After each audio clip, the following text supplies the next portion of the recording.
ईमानदारी का फल।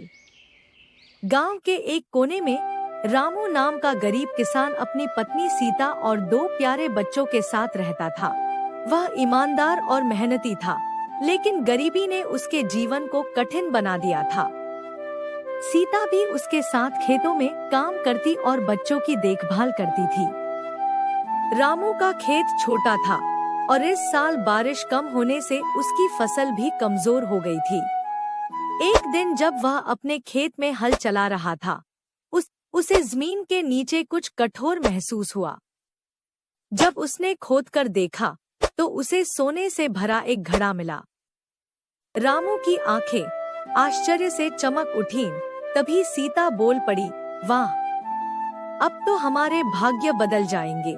लेकिन अगले ही पल रामू ने सोचा, यह मेरा नहीं है, इसे मुझे मालिक को लौटा देना चाहिए।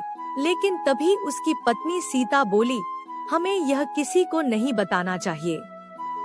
हम इसे बेचकर अमीर बन सकते हैं, हमारी सारी परेशानियां खत्म हो जाएंगी। यह सुनकर रामू चौंक गया। क्या सीता सच में ऐसा सोच रही थी, या वह केवल उसकी परीक्षा ले रही थी? रामू का मन डगमगाने लगा। गरीबी की मार ने उसे भी पल भर के लिए सोचने पर मजबूर कर दिया। लेकिन क्या वह अपनी ईमानदारी से समझौता करेगा?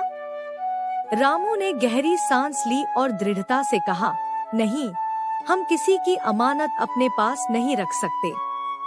वह सोने से भरा घड़ा लेकर राजा के पास पहुंचा और पूरी ईमानदारी से सब कुछ बता दिया।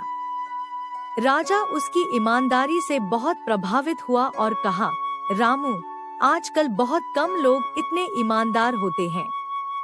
यह घड़ा तेरा इनाम है, लेकिन इससे भी ज्यादा मैं तुझे अपने राजकीय खेतों की देखभाल की जिम्मेदारी देता हूँ।